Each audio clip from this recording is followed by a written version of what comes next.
నమస్కారం ఘంటారావానికి స్వాగతం. ముందుగా ప్రధానాంశాలు. వికసిత్ భారత్లో యువకుల పాత్ర కీలకమైందన్న ప్రధాని. పెద్ద సంఖ్యలో ఎన్సీసీలో చేరాలని మోదీ పిలుపు.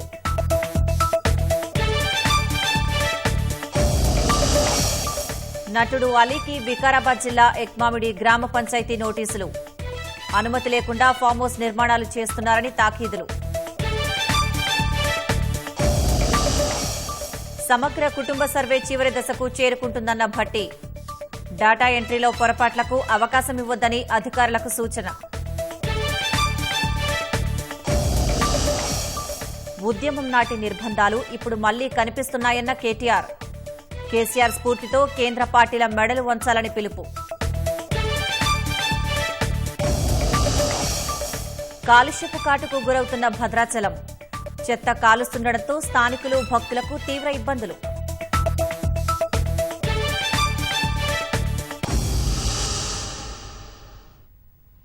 సమగ్ర కుటుంబ సర్వే చివరి దశ డాటా ఎంట్రీ చాలా ముఖ్యమైనదని, ఎలాంటి పొరపాట్లకు అవకాశం ఇవ్వొద్దని ఉప ముఖ్యమంత్రి భట్టి విక్రమార్క అధికారులను ఆదేశించారు. జార్ఖండ్ రాజధాని రాంచీ నుంచి సమగ్ర కుటుంబ సర్వే వీడియో కాన్ఫరెన్స్ లో పాల్గొని ఉన్నతాధికారులకు పలు సూచనలు చేశారు. డాటా ఎంట్రీలో నాణ్యత చాలా ముఖ్యమైనదని, ప్రభుత్వం ఈ అంశంపై దృష్టి కేంద్రీకరించిందని తెలిపారు. సర్వే దశలో పట్టణ ప్రాంతాల్లో డోర్ లాక్, ఇంటి వద్ద అందుబాటులో లేకపోవడం వంటి కొన్ని సమస్యలు తలెత్తాయన్నారు. కాబట్టి వారిని మళ్లీ సంప్రదించి సర్వే గురించి తెలియజేయాలన్నారు. వారి వివరాలను క్రమబద్దీకరించుకోవాలని, అందుబాటులో ఉండేలా చూసుకోవాలని ఆదేశించారు. కొన్ని వసతి గృహాల్లో, రెసిడెన్షియల్ పాఠశాలల్లో ఫుడ్ పాయిజన్ కేసులు నమోదవుతున్నాయన్నారు. వసతి గృహాల్లో అపరిశుభ్రత వంటి అంశాలకు తావు లేకుండా కార్యాచరణ రూపొందించడానికి సంబంధిత అధికారులతో ప్రత్యేక సమావేశం నిర్వహిస్తామని భట్టి తెలిపారు. 60 ఏళ్ల తెలంగాణ ఉద్యమంపై బీఆర్ఎస్ అధినేత కేసీఆర్ చెరిగిపోని ముద్ర వేశారని ఆ పార్టీ కార్యనిర్వాహక అధ్యక్షుడు కేటీఆర్ అన్నారు. నవంబర్ 29న జిల్లా పార్టీ కార్యాలయాల్లో దీక్షా దివాస్ నిర్వహించాలని బీఆర్ఎస్ నాయకులకు, కార్యకర్తలకు ఆయన పిలుపునిచ్చారు. ఉద్యమంలో 10 ఏళ్ల పాలనలో కేసీఆర్ చేసిన అద్భుతాలను గుర్తు చేసుకుని స్ఫూర్తి పొందాలని కేటీఆర్ సూచించారు. కేసీఆర్ సచ్చుడో తెలంగాణ ఒచ్చుడో అన్న మాట దేశ రాజకీయాలను కదిలించిందన్న కేటీఆర్, ఉద్యమంలో ఉన్న నిర్బంధాలు ఇప్పుడు మళ్లీ కాంగ్రెస్ పాలనలో కనిపిస్తున్నాయని విమర్శించారు. 60 ఏళ్ల తెలంగాణ ఉద్యమ చరిత్రపై కేసీఆర్ అనే ఒక చెరిగిపోని, చెరిపేయలేని సంతకం చేసిన నాయకుడు కేసీఆర్ గారి నిరాహార దీక్ష ఈ మహోజ్వల ఉద్యమాన్ని మలుపు తిప్పిన రోజు అనే విషయం మనందరికీ కూడా తెలుసు. 29 నవంబర్ 2009 స్వరాష్ట్ర కళ సాకారానికి పునాది వేసిన రోజుగా తెలంగాణ చరిత్రలో నిలిచిపోయే ఒక శుభదినం. 3 కోట్ల తెలంగాణ ప్రజలు ముక్తకంఠంతో ఆనాడు మా తెలంగాణ మాకు కావాలి అని కేసీఆర్ సచ్చుడో తెలంగాణ వచ్చుడో అని తెగువను ప్రదర్శించిన నాయకుడికి అండగా నిలబడి దేశ రాజకీయ వ్యవస్థనే కాశ్మీర్ నుంచి కన్యాకుమారి దాకా కదిలించిన ఒక సందర్భం దీక్షా దివస్. అందరినీ మెప్పించి, ఒప్పించి దేశ రాజకీయ వ్యవస్థను, రాష్ట్రంలో ఉండే రాజకీయ వ్యవస్థను కులాలకు, మతాలకు అతీతంగా అందరినీ కూడా కలిపిన ఒక సందర్భం దీక్షా దివస్. 29 నవంబర్ మా అన్ని జిల్లా పార్టీ కార్యాలయాల్లో పెద్ద ఎత్తున దీక్షా దివస్ కార్యక్రమాన్ని నిర్వహించబోతా ఉన్నాం. 33 జిల్లా కేంద్రాలు అంతటా కూడా ఈ కార్యక్రమాన్ని ఘనంగా నిర్వహించాలని చెప్పి నిన్న కొంతమంది సీనియర్ నాయకులందరం కూడా సమావేశమైనాం. కేసీఆర్ గారి నాయకత్వం ఉద్యమంలో గాని, అదేవిధంగా పరిపాలనలో గాని ఏదైతే ఒక చెరగని ముద్ర వేసిందో దాన్ని మళ్లీ గుర్తు చేసుకుంటూ అక్కడి నుంచి స్ఫూర్తి పొంది మళ్ళొక్కసారి 2 జాతీయ పార్టీలకు బుద్ధి చెప్పే విధంగా కదం తొక్కుతాం. ఉత్తరప్రదేశ్ సంబాల్ జిల్లాలోని షాహీజామా మసీదులో సర్వే కోసం వెళ్లిన అధికారులు, పోలీసులపై భారీ రాళ్ల దాడి జరిగింది. చెప్పులు, కర్రలు, రాళ్లతో అనేక మంది స్థానికులు పోలీసులపై దాడి చేశారు. కర్రలను అడ్డుపెట్టారు, టైర్లకు నిప్పు పెట్టారు, వాహనాలు దగ్ధం చేశారు. పరిస్థితి హింసాత్మకంగా మారకముందే అదుపులోకి తెచ్చేందుకు యత్నించిన పోలీసులు ఆందోళనకారులపై బాష్పవాయు గోళాలు ప్రయోగించారు. భారీగా అదనపు బలగాలు మోహరించి పరిస్థితిని అదుపులోకి తెచ్చారు. అనంతరం కోర్టు ఆదేశాలతో సర్వే పూర్తి చేశారు. మసీదు నిర్మాణానికి పూర్వం అది ఒక హిందూ ఆలయమన్న పిటిషన్ను విచారించిన అక్కడి న్యాయస్థానం సర్వే చేసేందుకు అనుమతించింది.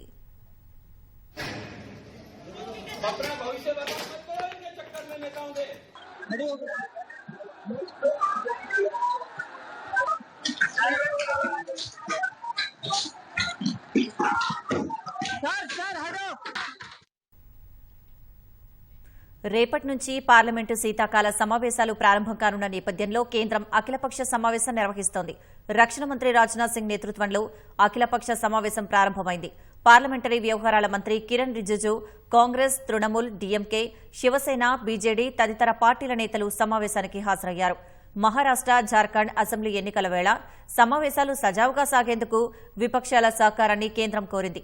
రాజ్యాంగ దినోత్సవ వేడుకలు, బిల్లులపై వివిధ పార్టీలకు కేంద్రం సమాచారం ఇచ్చినట్టు సమాచారం. మణిపూర్, వక్ఫ్ సవరణ బిల్లు, వాతావరణ కాలుష్యం, రైలు ప్రమాదాల అంశాలపై చర్చలకు సమయం కేటాయించాలని కాంగ్రెస్ సహా మరికొన్ని విపక్షాలు కేంద్రాన్ని కోరినట్లు తెలిసింది. ప్రపంచ కుబేరుడు ఎలాన్ మస్క్ భారత ఎన్నికల ప్రక్రియపై ప్రశంసలు కురిపించారు. అమెరికాలోని కాలిఫోర్నియాలో ఇంకా ఓట్ల లెక్కింపు పూర్తి కాకపోవడంపై అసంతృప్తి వ్యక్తం చేశారు. భారతదేశంలో ఒక్కరోజులోనే 64 కోట్ల ఓట్లను ఎలా లెక్కించారని హెడ్లైన్తో ప్రచురితమైన కథనాన్ని మస్క్ ఎక్స్లో షేర్ చేశారు. భారత్లో ఒక్కరోజులోనే ఇన్ని ఓట్లను లెక్కించింది, కానీ కాలిఫోర్నియా ఇంకా ఓట్ల లెక్కింపులోనే ఉందంటూ రాసుకొచ్చారు. ఈ నెల 5న అమెరికాలో అధ్యక్ష ఎన్నికలు జరిగాయి. ఈ ఎన్నికల్లో రిపబ్లికన్ అభ్యర్థి ట్రంప్ గెలిచారు. అయితే అత్యధిక జనాభా కలిగిన రాష్ట్రమైన కాలిఫోర్నియాలో ఇంకా ఓట్ల లెక్కింపు పూర్తవలేదు. ఆ ప్రాంతంలో మెయిల్ ద్వారా పోలైన ఓట్లు ఎక్కువగా ఉండడంతో ఎక్కువ సమయం పడుతోంది. ఢిల్లీలో నిన్న ఒక కానిస్టేబుల్ను దారుణంగా పొడిచి చంపిన ప్రధాన నిందితుడిని పోలీసులు ఎన్కౌంటర్ చేశారు. విధుల్లో భాగంగా శనివారం రాత్రి పెట్రోలింగ్ నిర్వహిస్తుండగా గోవింద్పురి ప్రాంతంలో అనుమానాస్పదంగా స్కూటీపై వెళ్తున్న 3 యువకులను ఆపేందుకు కానిస్టేబుల్ కిరణ్ పాల్ యత్నించాడు. కానిస్టేబుల్ తన బైక్తో వెంబడించగా వారు రాళ్లతో దాడి చేశారు. తర్వాత కత్తితో పొడిచి చంపారు. నిందితుల్లో 2 పోలీసులు అరెస్ట్ చేయగా రాఘవ్ అనే యువకుడు తప్పించుకున్నాడు. సంగం విహార్ ప్రాంతంలో అతన్ని గుర్తించిన పోలీసులు లొంగిపోమ్మని సూచించగా రాఘవ్ వినకుండా కాల్పులకు తెగబడ్డాడు. ఈ క్రమంలో పోలీసులు ఎదురు కాల్పులు జరిపారు. ఖలిస్తానీ ఉగ్రవాది నిజ్జర్ హత్యలో ప్రధాని మోదీ, విదేశాంగ మంత్రి సైతం భాగమైనట్లు కెనడా మీడియాలో వచ్చిన కథనాలపై ప్రధాని జస్టిన్ ట్రూడో తీవ్ర అసహనం వ్యక్తం చేశారు. తమ సొంత ఇంటెలిజెన్స్ అధికారులను నేరస్తులంటూ ట్రూడో మండిపడ్డారు. దురదృష్టవశాత్తు కొందరు క్రిమినల్స్ అత్యంత రహస్య సమాచారాన్ని మీడియాకు లీక్ చేయడం వల్ల తప్పుడు కథనాలు ప్రచురితమవడం చూశామన్నారు. అందుకే విదేశీ జోక్యంపై జాతీయ విచారణ జరపాల్సి ఉందని వ్యాఖ్యానించారు. అలా చేస్తే వార్తాపత్రికలకు అత్యంత రహస్యమైన తప్పుడు సమాచారం లీక్ అవ్వకుండా నిరోధించగలమని ట్రూడో అన్నారు. నిజ్జర్ హత్యలో మోదీ, జైశంకర్, జాతీయ భద్రతా సలహాదారుల ప్రమేయం ఉన్నట్లు కెనడాకు చెందిన ది గ్లోబ్ అండ్ మెయిల్ వార్తాపత్రిక తప్పుడు కథనాన్ని ప్రచురించింది. అయితే అది అవాస్తవమైన వార్త అని ఇప్పటికే కెనడా ప్రభుత్వం వివరణ ఇచ్చింది. ప్రజాపాలన ఏడాది సంబరాల్లో భాగంగా డిసెంబర్ 4న పెద్దపల్లి జిల్లాలో నిరుద్యోగ యువత విజయోత్సవ సభ జరపాలని సీఎం రేవంత్ రెడ్డి నిర్ణయించారు. ఆ సభలోనే గ్రూప్ 4 విజేతలకు నియామక పత్రాలు ఇవ్వనున్నట్లు ప్రకటించారు. రాష్ట్ర వ్యాప్తంగా డిసెంబర్ 1 నుంచి 9వ తేదీ వరకు అంబరాన్నంటేలా ప్రజాపాలన సంబరాలు నిర్వహించాలని ఆదేశించారు. మహబూబ్ నగర్ జిల్లాలో ఈ నెల 28 నుంచి 3 రోజుల పాటు జరిగే రైతు విజయోత్సవ సదస్సుకు పటిష్ట ఏర్పాటు చేయాలని సూచించారు. వేల మంది మహిళలు, ఉద్యమకారుల సమక్షంలో డిసెంబర్ 9న సచివాలయం ఆవరణలో తెలంగాణ తల్లి విగ్రహం ఆవిష్కరించనున్నట్లు సీఎం రేవంత్ రెడ్డి తెలిపారు. రాష్ట్రంలో అధికారం చేపట్టి ఏడాది కావస్తున్న వేళ రేవంత్ రెడ్డి ప్రభుత్వం ప్రజాపాలన పేరుతో పెద్ద ఎత్తున విజయోత్సవాలు జరపనుంది. డిసెంబర్ 1 నుంచి 9వ తేదీ వరకు విజయోత్సవాలు జరిపేందుకు ప్రణాళిక రూపొందించింది. ఈ ఉత్సవాల్లో నిర్వహించే కార్యక్రమాలు, వాటి ఏర్పాట్లపై సీఎం రేవంత్ రెడ్డి ఉన్నతాధికారులకు దిశానిర్దేశం చేశారు. డిసెంబర్ 1 నుంచి రాష్ట్ర వ్యాప్తంగా పండుగ వాతావరణం ఉట్టిపడేలా ఘనంగా ఉత్సవాలు జరపాలని ఆదేశించారు. అన్ని శాఖలు సమన్వయంతో పనిచేసి ప్రజాపాలన విజయోత్సవాలను విజయవంతం చేయాలన్నారు. వరంగల్లో ఈ నెల 19న నిర్వహించిన మహిళా శక్తి సంఘాల సభ విజయవంతం కావడంతో సీఎం రేవంత్ రెడ్డి అధికారులను అభినందించారు. ఈ నెల 30న మహబూబ్ నగర్లో రైతు సదస్సుకు ఏర్పాట్లు చేయాలని, ఈ నెల 28 నుంచే అవగాహన కార్యక్రమాలు నిర్వహించాలన్నారు. ఎగ్జిబిషన్ స్టాళ్లు ఏర్పాటు చేయాలని సీఎం సూచించారు. రైతు రుణమాఫీ, రైతు భరోసా, పంటల బీమా, సన్నవడ్లకు బోనస్ తదితర రైతు సంక్షేమ కార్యక్రమాలను ప్రజల్లోకి తీసుకువెళ్లాలని రేవంత్ రెడ్డి చెప్పారు.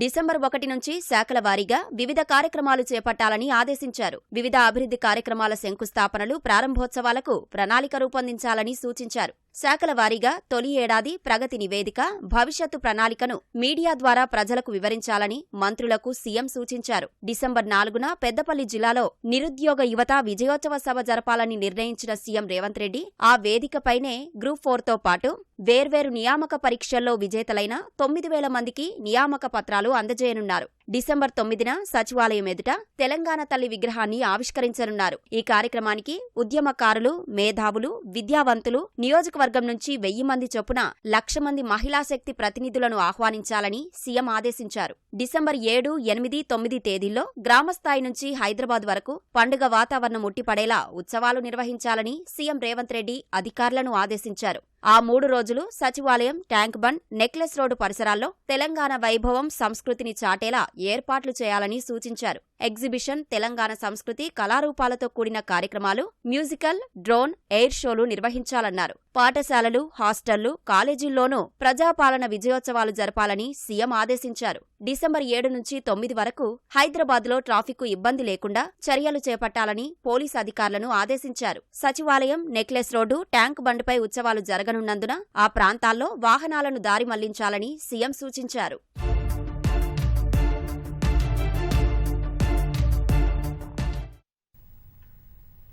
బాలికల చదువు కోసం హైదరాబాద్ నెక్లెస్ రోడ్లో పరుగు జరిగింది. చైల్డ్ రైట్స్ అండ్ యూ సంస్థ ఆధ్వర్యంలో జరిగిన పరుగులో మన అడుగులు బాలికల భవిష్యత్తుకు వెలుగులు అంటూ యువతులు నినదించారు. బాలికల సమానత్వం కోసం నడుస్తూ సాధికారత వైపు పయనిద్దామంటూ పెద్ద ఎత్తున ప్లకార్డులు పట్టుకుని ఉత్సాహంగా పాల్గొన్నారు. నెక్లెస్ రోడ్డులోని రైల్వే స్టేషన్ నుంచి జలవిహార వరకు జరిగిన పరుగును Telangana women development and child welfare director Nirmala Kanthi Wesley జెండా ఊపి ప్రారంభించారు. తల్లిదండ్రులు లేని పిల్లలను చేరదీస్తున్నట్లు సుమారు 1,50,000 మంది బాలికలను రాష్ట్ర ప్రభుత్వం చదివిస్తున్నట్లు వెస్లీ తెలిపారు.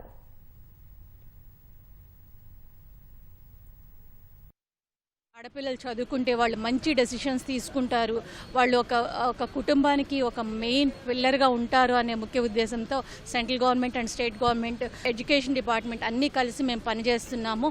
అంతేకాకుండా అడాలసెంట్ గర్ల్స్కి ఒక న్యూట్రిషన్ ఇవ్వాలనే గొప్ప ఉద్దేశం కూడా గవర్నమెంట్ ఆఫ్ తెలంగాణ మరియు సెంట్రల్ గవర్నమెంట్ నుంచి చేస్తున్నాము. మన దేశంలో ఆడపిల్లలు చదువుకుంటేనే ప్రాస్పర్ అవుతాము. Women hold up half the sky. Aadapillaga, I feel honored to be associated with this cause. Just want to tell all the women out there that we deserve to occupy space in all fields, in all sectors. Mana voice kuda andar vinali. Just hope that there's more awareness that is created in order for women to come forward and occupy space. ఆడపిల్లలకి higher secondary స్కూల్లో మేము support చేస్తే they will go very far in life. వాళ్ళ కుటుంబం కూడా వాళ్ళు support చేస్తారు. It is essential to make them financially independent because future law they are the ones who actually change the destiny of families. So I am very happy to represent the government and to participate in this run. Education anedi చాలా important tool. It's almost a weapon anedi na opinion. So manam aa weapon ni we cannot take it away, the opportunity and the chance to a full education we cannot take it away from 50% of the world's population. Progress avvali in the right direction and ante definitely adi kalise progress avvali.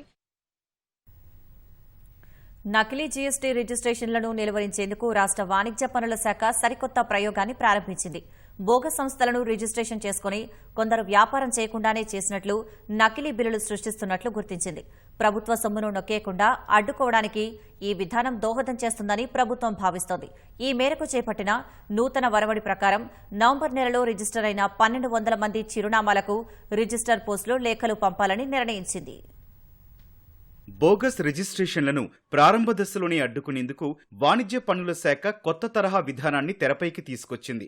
సాధారణంగా వ్యాపార లావాదేవీలు నిర్వహించేందుకు వాణిజ్య పన్నుల శాఖలో GST registration చేయించుకోవాల్సి ఉంటుంది. ఈ సమయంలో సంబంధిత వ్యాపారికి చెందిన పాన్, ఆధార్, ఏ వ్యాపారం చెయ్యనున్నారో వివరాలు పొందుపరచాలి. కానీ కొందరు ప్రభుత్వ సొమ్ము నొక్కేయాలన్న యోచనతో బోగస్ సంస్థలను ఏర్పాటు చేసి తప్పుడు రిజిస్ట్రేషన్లు చేస్తున్నారు. అనామకుల గుర్తింపుతో పాటు తప్పుడు చిరునామాను చూపిస్తున్నారు. ఆన్లైన్ రిజిస్ట్రేషన్ కావడంతో డాక్యుమెంట్లు బాగుంటే సులభంగా రిజిస్ట్రేషన్ జరిగిపోతుంది. ఆ తర్వాత వ్యాపారం చెయ్యకుండానే ఎక్కువ జీఎస్టీ విధించే వస్తు సామాగ్రిలను ఎంచుకొని బోగస్ ఇన్వాయిస్లు సిద్ధం చేస్తారు. వాటిని జీఎస్టీ పోర్టల్లో అప్లోడ్ చేస్తారు.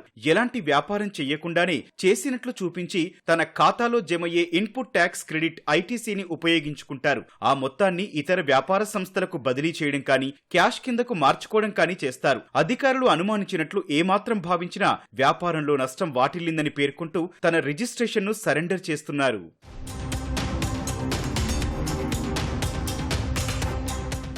ఈ తతంగమంతా జరుగుతున్నప్పటికీ అప్పటి వరకు మేలుకోని అధికారులు ఆలస్యంగా రంగంలోకి దిగుతారు. అనుమానం కలిగిన రిజిస్ట్రేషన్ పై పూర్తి వివరాలు పరిశీలిస్తారు. రిజిస్ట్రేషన్ సమయంలో పొందుపరిచిన డాక్యుమెంట్లను చూస్తే ఆ చిరునామాల్లో పేద కుటుంబాలకు చెందిన వారుంటున్నారు. ఆ చిరునామాలో ఎలాంటి వ్యాపారమూ ఉండటం లేదు. ఇలాంటి ఘటనలను ఆదిలోనే తుంచేయడం మంచిదని భావిస్తున్న వాణిజ్య పన్నుల శాఖ వెల్కమ్ లెటర్ల పేరుతో అడ్డుకునేందుకు యత్నిస్తున్నట్లు అధికారులు చెబుతున్నారు.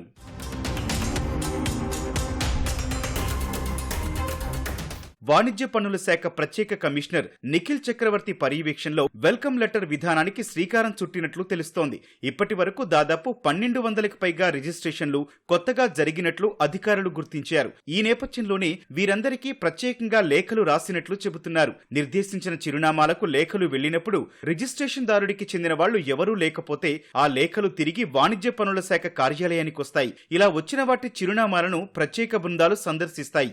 అక్కడ అసలైన వారెవరూ లేకుండా ఉన్నట్లయితే ఆ రిజిస్ట్రేషన్ నకిలీదని గుర్తించి దాన్ని రద్దు చేస్తారు. ఒకవేళ ఆ నకిలీ రిజిస్ట్రేషన్ మీద వ్యాపార లావాదేవీలను కూడా చేసినట్లు చూపినట్లయితే తక్షణమే బ్యాంకు లావాదేవీలను స్తంభింపచేస్తారు. ఆ తర్వాత చట్ట ప్రకారం చర్యలు తీసుకుంటారు. ఈ కొత్త విధానం ద్వారా కొంతవరకైనా బోగస్ సంస్థల ఏర్పాటును అడ్డుకునేందుకు అవకాశం ఉంటుందని రాష్ట్ర ప్రభుత్వం భావిస్తోంది.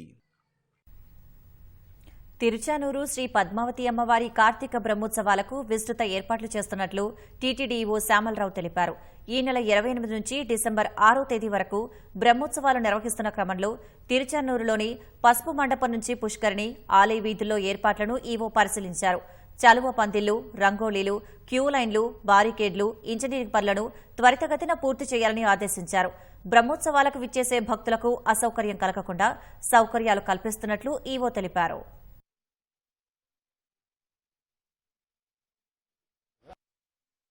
6వ తారీఖున పంచమి తీర్థంకి సంబంధించిన కార్యక్రమాలన్నీ కూడా ఇక్కడ సమీక్షించడం జరిగింది. ఆ రోజున వేలాది మంది భక్తులు వస్తారు కాబట్టి వారికి ఎటువంటి ఇబ్బందులు లేకుండా, అలాగే ఎటువంటి ట్రాఫిక్ సమస్యలు కూడా లేకుండా అన్ని రకాలుగా ఎస్పీ గారితో, విజిలెన్స్ వారితో, అలాగే మా టీటీడీ సిబ్బంది అందరితో కూడా చర్చించడం జరిగింది. అలాగే ముఖ్యంగా 3 హోల్డింగ్ పాయింట్స్ ఉంటాయి ఆ రోజు. ఎందుకంటే ముందు రోజు రాత్రికే చాలామంది భక్తులు వచ్చి వేచి ఉంటారు కాబట్టి వారందరికీ కూడా ఆ హోల్డింగ్ పాయింట్స్లో రాత్రి భోజనాలు, అలాగే తాగునీరు, అన్ని రకాల ఏర్పాట్లు, ఉదయం పూట టాయిలెట్స్ కానీ, ఎప్పుడన్నా అవసరం ఉన్న టాయిలెట్స్ కానీ, ఇవన్నీ కూడా ఏర్పాట్లు చేయడం జరిగింది. వారిని పొద్దున్న పూట వదలడం సమయానికి ఇవన్నీ కూడా చేయడం జరిగింది. ప్రముఖ హాస్య నటుడు అలీకి వికారాబాద్ జిల్లా ఏక్మామిడి గ్రామ పంచాయతీ కార్యదర్శి నోటీసులు జారీ చేశారు. నవాపేట మండలం ఏక్మామిడి గ్రామ పంచాయతీ పరిధిలో అనుమతి లేకుండా తన ఫామ్ హౌస్లో నిర్మాణాలు చేస్తున్నారని పంచాయతీ కార్యదర్శి శోభారాణి నోటీసులు ఇచ్చారు.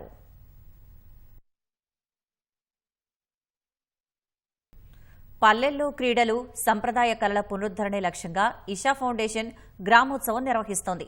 విద్యార్థులు వ్యసనాల బారిన పడకుండా చూడడం, మహిళా సాధికారత, కుల వివక్షను రూపుమాపడమే ఈ కార్యక్రమ లక్ష్యంగా సంగారెడ్డిలో గ్రామోత్సవం సందడిగా కొనసాగుతోంది. ఈషా ఫౌండేషన్ 2004 నుంచి గ్రామోత్సవాలను నిర్వహిస్తోంది. క్రీడలను గ్రామీణుల జీవితంలో ఒక భాగంగా మార్చి వారి ఆరోగ్యాన్ని పెంపొందించడమే లక్ష్యమని నిర్వాహకులు చెబుతున్నారు. సంగారెడ్డి వేదికగా నిర్వహిస్తున్న గ్రామోత్సవం సందడిగా సాగుతోంది. వాలీబాల్ పోటీల్లో 17 జట్లు పాల్గొన్నాయి. రాష్ట్ర వ్యాప్తంగా 13 జిల్లాల్లో గ్రామోత్సవాలు జరుగుతున్నాయని, ఆటల్లో విజేతలుగా నిలిచిన వారికి నగదు బహుమతి అందిస్తామని నిర్వాహకులు తెలిపారు. పల్లెల్లో క్రీడల్ని ప్రోత్సహించడానికి ఈషా ఫౌండేషన్ చేస్తున్న కృషిని సంగారెడ్డి జిల్లా యువజన సంక్షేమ అధికారి మొగల్ ఖాసిం బేగ్ అభినందించారు.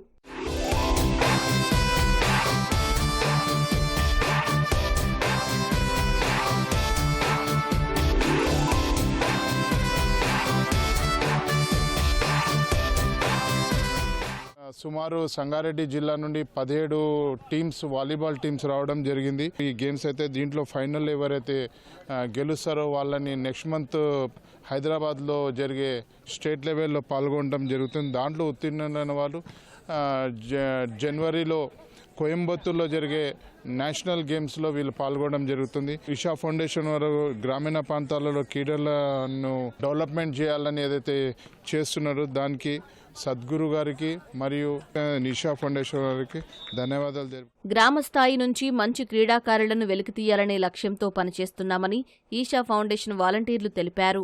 మనకి ఇది రిక్వైర్మెంట్ ఏంటంటే దీనికి ప్రొఫెషనల్ ప్లేయర్స్ కోసం కాదు. ఇది 14 సంవత్సరాలు ఉన్న ఎవరైనా దానిపైన ఉన్న వాళ్ళు ఏ వయసు ఉన్న వాళ్ళు కూడా ఫస్ట్ టైం ప్లే చేసే వాళ్ళు కూడా పార్టిసిపేట్ చేయొచ్చు. లాస్ట్ ఇయర్ ఫస్ట్ టైం మనకి తెలంగాణతో పాటు 5 స్టేట్స్ ఒక యూనియన్ టెరిటరీలో ఇది స్టార్ట్ చేశారు గ్రామోత్సవం. మన సంగారెడ్డి నుండి లాస్ట్ ఇయర్ ఫైనల్స్ వరకు మన కోయంబత్తూరుకి వెళ్లారు కసాల జట్టు. ఈ రోజుల్లో మనకి క్రీడలు అనేది గ్రామ స్థాయిలో చాలా తగ్గుతున్నాయి. గ్రామోత్సవం అంటే ఆటల పండగ అన్నమాట. అంటే ఆటలు అంటే ఒక ఛాంపియన్సే కాదు, స్టేట్ ప్లేయర్సే కాదు, ఆట అనేది అందరికీ అందరూ ఆస్వాదించేది. గ్రామాలు మనకి ఒక దిక్సూచిలాగా ఉండాలి. ఇప్పుడు గ్రామాల్లో ఉన్న చైతన్యం, వాళ్ళకున్న బలం, శక్తి, విజ్డమ్ అన్నీ కూడా సిటీ వాళ్ళని కూడా రూట్ లెవెల్కి తీసుకురావాలి. ఈషా గ్రామోత్సవంలో గ్రామీణ ఆహార ఉత్సవం, సాంస్కృతిక ఉత్సవం, సౌండ్స్ ఆఫ్ ఈషా కచేరీలు నిర్వహిస్తున్నారు. భూమిని రక్షించుకోవాలని నినాదం ఇస్తున్నారు. గ్రామోత్సవంలో విద్యార్థుల నృత్యాలు ప్రత్యేక ఆకర్షణగా నిలిచాయి.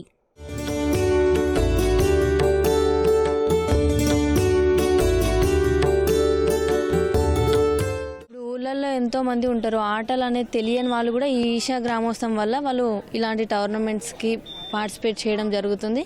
ఇక్కడికి వచ్చి పార్టిసిపేట్ చేసి వాళ్ళు నేషనల్స్కి ఇంకా ఎక్కడైనా పార్టిసిపేట్ చేయడం జరుగుతుంది. ఇట్లా పక్కదారి పట్టకుండా గేమ్స్ దృష్టి పెడితే ఆరోగ్యం పెరుగుతుంది, ఎలాంటి హెల్త్ ప్రాబ్లమ్స్ రాకుండా. ఈ ఈషా ఫౌండేషన్ ఒక గ్రామీణ యువలైతురో వాళ్ళని ప్రోత్సహించడం జరుగుతుంది. లాస్ట్ టైం తమిళనాడు ఇక్కడనే ప్లేస్ కొట్టి కోయంబత్తూరు వెళ్ళినాం.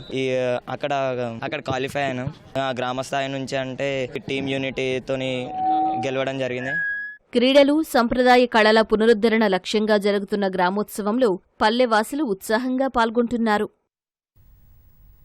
ట్రావెల్ హంగామా పేరిట నవంబర్ 22 నుంచి డిసెంబర్ 8 వరకు ప్రత్యేక టూర్ ప్యాకేజీలను అందిస్తున్నట్లు Southern Travels executive director A V Praveen తెలిపారు.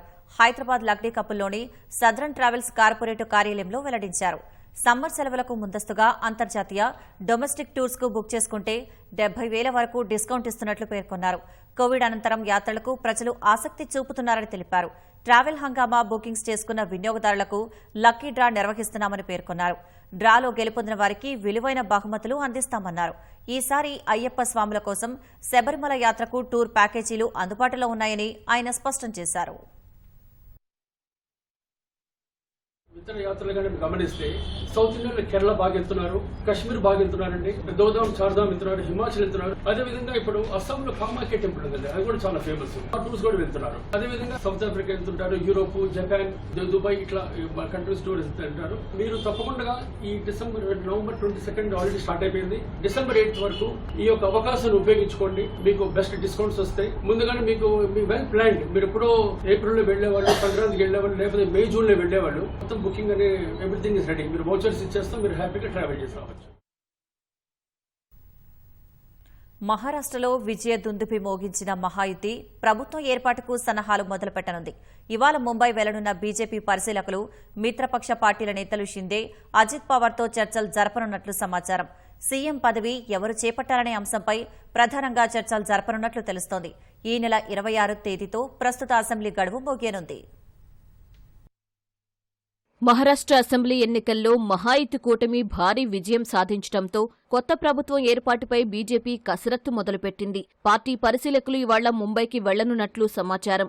సీఎం పదవి విషయమై మహాయుతి కూటమిలోని మిత్రపక్ష పార్టీల నేతలు ఏక్నాథ్ సిందే, అజిత్ పవార్లతో చర్చలు జరపనున్నట్లు తెలుస్తోంది. సీఎం పదవి ఎవరు చేపట్టాలనే విషయంపైన ప్రధానంగా చర్చలు జరపనున్నట్లు సమాచారం. ఇప్పుడు అందరి దృష్టి ఉప ముఖ్యమంత్రి దేవేంద్ర ఫడ్నవీస్పై పడింది. ఈ ఎన్నికల్లో మహాయుతి ఘన విజయానికి ఆయనే సూత్రధారి. దీంతో ఆయనే ముఖ్యమంత్రి అవుతారని బీజేపీ శ్రేణులు ప్రచారం మొదలుపెట్టాయి. అయితే కూటమిలో అత్యధిక సీట్లు సాధించిన పార్టీ నుంచి సీఎం అవుతారనే నిబంధన లేదని ముఖ్యమంత్రి ఏక్నాథ్ సింధే చెప్పడంతో సీఎం పీఠం ఎవరిని వరిస్తుందనే ఆసక్తి నెలకొంది.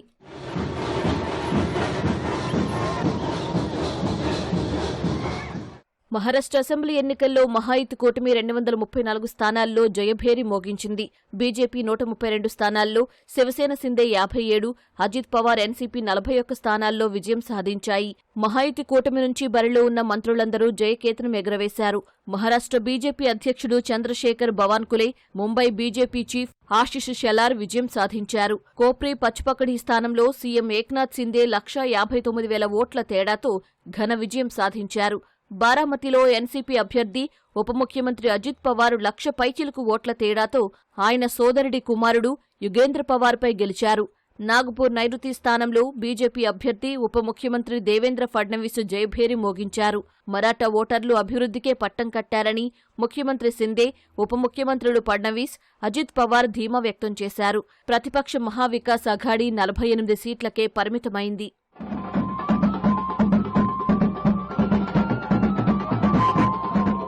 ఈ ఎన్నికల్లో అత్యధికంగా ఓబీసీ సమీకరణ అంశం ప్రభావితం చేసింది. కీలకమైన మరాఠా ఓటర్లు మహావికాస్ అఘాడీలోని కాంగ్రెస్ వైపు కొంత మొగ్గు చూపుతున్నట్టు గ్రహించిన కమల బృందం తన వ్యూహానికి పదును పెట్టింది. మరాఠా మినహా ఇతర వర్గాలన్నింటినీ ఏకీకృతం చేసింది. దీంతో మాలి, ధంగర్, వంజరీ వర్గాలు కమలనాథులకు అండగా నిలిచాయి. మరాఠాలకు రిజర్వేషన్లు ప్రకటిస్తే తమ వాటా తగ్గుతుందని ఓబీసీల్లో భయాలున్నాయి. వాటిని కమలం పార్టీ ఓటర్లుగా మలుచుకుంది. స్థానిక సమస్యలకు తొలి ప్రాధాన్యమిచ్చిన మహాయుతి క్షేత్రస్థాయిలో కేడర్ను బలోపేతం చేసుకుంది. ప్రధాని మోదీ చరిష్మా, డబుల్ ఇంజిన్ సర్కార్, అయోధ్య రామమందిరం వంటి అంశాలకు పెద్దగా ప్రాధాన్యమివ్వలేదు. మరోవైపు మహావికాస్ అఘాడీ పూర్తిగా మరాఠా ఓటర్లపైనే ఆధారపడింది. అధికారంలోకొస్తే రిజర్వేషన్లు ఇస్తామని హామీ ఇచ్చింది. అయినా మహావికాస్ అఘాడీకి ఆశించిన ఫలితం రాలేదు. మహారాష్ట్ర అసెంబ్లీ గడువు ఈ నెల 26తో ముగియనుంది. దీంతో కొత్త ప్రభుత్వాన్ని ఏర్పాటు చేయాల్సి ఉంది. లేదంటే రాష్ట్రపతి పాలన విధించే అవకాశం ఉంటుంది.